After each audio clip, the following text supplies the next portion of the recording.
The Put of the East bagi masyarakat Barat atau Allama Iqbal bagi rakyat Pakistan atau Sir Alam Muhammad Iqbal bagi dunia internasional terlahir pada 9 November 1877 di Sialkot, India. Filsuf, sastrawan, ulama, ahli hukum, serta politisi ulung ini dikenal sebagai salah satu tokoh paling berpengaruh baik dalam kesusastraan maupun politik dunia modern, khususnya Pakistan. Ayahnya bernama Syekh Nur Muhammad, ialah seorang penjahit. Meskipun ayahnya tak berpendidikan tinggi, namun beliau ialah muslim nan taat serta memiliki wawasan keilmuan agama yang cukup luas. Sedangkan ibunya bernama Imam Bibi, ialah sosok wanita nan santun dan karismatik. Imam Bibi dikenal sangat dermawan dan suka menolong orang fakir dan miskin. Di sini saya akan menjelaskan mengenai pendidikan dari Muhammad Iqbal. Setelah lulus dari Scotch Mission College di Sialkot, Muhammad Iqbal pindah ke Lahore, masuk ke kolese pemerintah, dan menjadi murid dari Sir Thomas Arnold, seorang ahli Islam dan filsafat modern. Muhammad Iqbal tamat dengan predikat Cum Laude. Lulus dari universitas, Muhammad Iqbal melanjutkan S2 dalam bidang filsafat, sempat menjadi pengajar dan korektor bahasa Arab di Universitas College Oriental Lahore. Tahun 1905, Iqbal melanjutkan studi di Lincoln Inn London buat menjadi pengacara.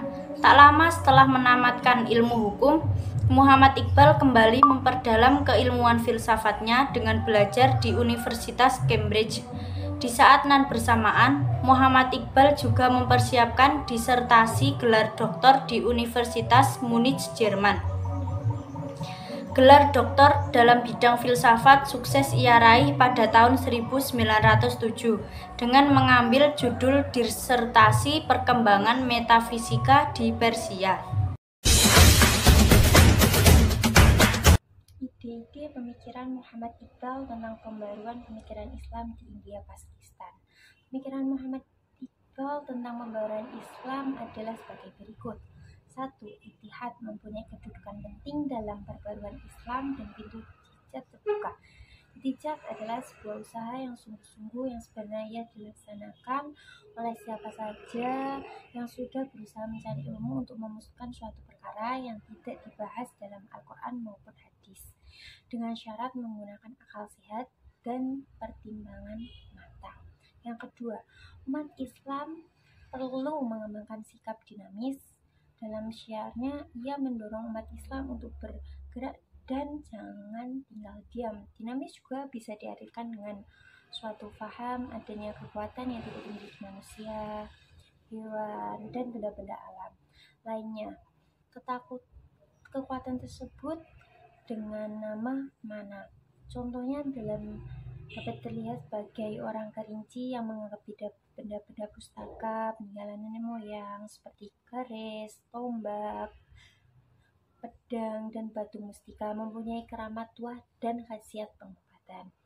Yang ketiga, kemunduran umat Islam disebabkan oleh kebekuan dan kemujudan dalam berpikir. Kemujudan adalah sikap tidak mau berubah, dalam istilah lain disebut stagnan. Lawan dari dinamis, orang yang bersikap wujud akan mempertahankan apa yang selama ini dipertahankan meskipun dibuat adanya perubahan. Namun pelaku jumud tetap tidak mau menerima akan hal tersebut. 4. Hukum Islam tidak bersifat statis tetapi dapat berkembang sesuai perkembangan zaman. Sesuai dengan istilahnya, kata statis dalam KBBI berarti tidak aktif atau tidak berubah keadaannya. Artinya, peregangan statis dilakukan dengan tubuh tetap berada pada posisi semula tanpa berpindah tempat. 5. Umat Islam harus menguasai sains dan teknologi yang dimiliki bangsa Barat.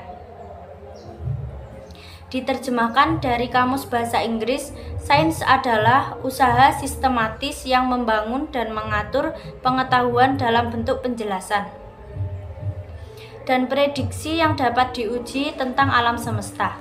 Sains mungkin setua spesies manusia dan berbagai bukti arkeologi paling awal untuk penalaran ilmiah berusia puluhan ribu tahun. Menurut KBBI, kata teknologi mengandung arti metode ilmiah untuk mencapai tujuan praktis, ilmu pengetahuan terapan atau keseluruhan sarana untuk menyediakan barang-barang yang diperlukan bagi kelangsungan dan kenyamanan hidup manusia. 6. Perhatian umat Islam terhadap zuhud menyebabkan kurangnya perhatian terhadap masalah-masalah keduniaan dan sosial kemasyarakatan. Zuhud berarti mementingkan kehidupan akhirat yang kekal dan bernilai daripada kehidupan dunia yang fana dan hina.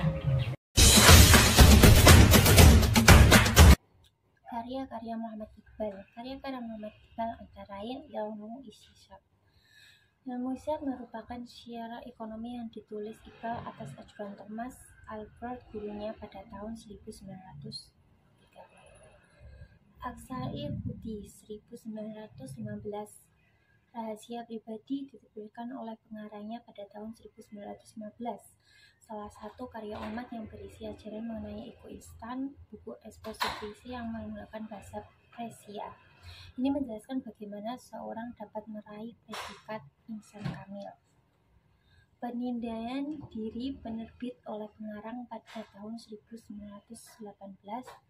Buku ini merupakan kelanjutan pemikiran mengenai insan kamil, menggunakan bahasa Persia juga sebagai bahasa pengantarnya. Isi pokok dari buku ini adalah mengenai keberadaan insan kamil yang harus bekerja pada dengan pribadi-pribadi lain mewujudkan kerajaan Tuhan di bumi. Jika insan kamil hidup menyendiri, tenaganya suatu waktu akan sirna.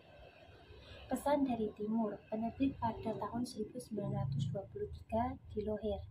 Karya dari menggunakan bahasa Persia lupa sebagai bahasa pengantarnya. Tema pokok buku ini adalah menjelaskan cara berpikir Timur dalam hal Islam dan menunjukkan keliruan dari cara berpikir Barat. Jaburi Ajam 1927. Penerbit di Lahore pada tahun 1927 dengan menggunakan bahasa Persia. Sebuah tulisan Iqbal yang membangkitkan semangat baru kepada dunia, yakni lewat kaum muda dan bangsa Timur. Tema skral buku ini antara lain mengenai konsep makrifat. Pengarang buku ini sinis terhadap konsep makrifat musim klasik. Ini diakhiri uraian dengan berbudak Javid Nama puisi Persia 1922. Javid Nama berusaha Persia terlahir pada 1923 di Lahore. Buku ini menjelaskan tentang petualangan rohani Iqbal ini ke berbagai planet. Dalam petualangan Iqbal mengadakan dialog dengan para pemikir Sufi, filsuf, fotografi apapun pahlawan yang ada masing-masing.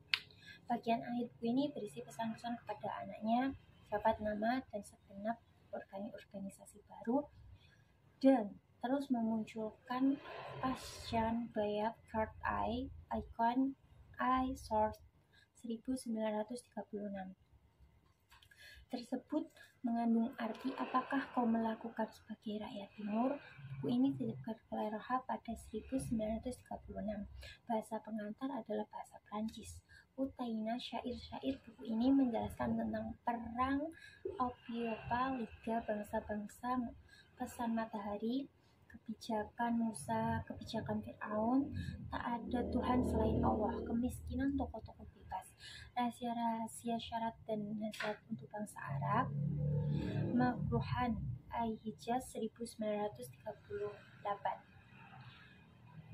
Terbit dalam bahasa Urdan pada tahun 1938. Sebagai antara ada yang berbahasa Prancis, yaitu bertema kepada Allah, kepada Rasul, kepada umat Islam, dan kepada tanam persejalan dan pada bagian bahasa Urdan berisi majelis permusyawaratan iblis dan dialog iblis dengan para pendukungnya. Isi dialog iblis adalah kekhawatiran munculnya kebangkitan Islam, perangan memaksud iblis, dan para pendukung itu adalah paham demokrasi aja barat dan paham komunisme yang ada. Bank Idara 1924. Bank Idara atau Genta Lonceng terbit di Lahore pada tahun 1924 dengan menggunakan bahasa Urdu. Merupakan suatu tulisan Iqbal yang di dalamnya tampak pandangan-pandangan Iqbal pada perkembangan pemikiran dan puisi-puisinya. Secara keseluruhan, buku ini dibagi menjadi 3 bagian. Bagian pertama, sajak-sajak yang digubahnya hingga tahun 1905. Terdapat 61 lirik yang ia tulis sejak ia mulai mengubah sajak hingga ia berangkat ke Eropa pada tahun 1905.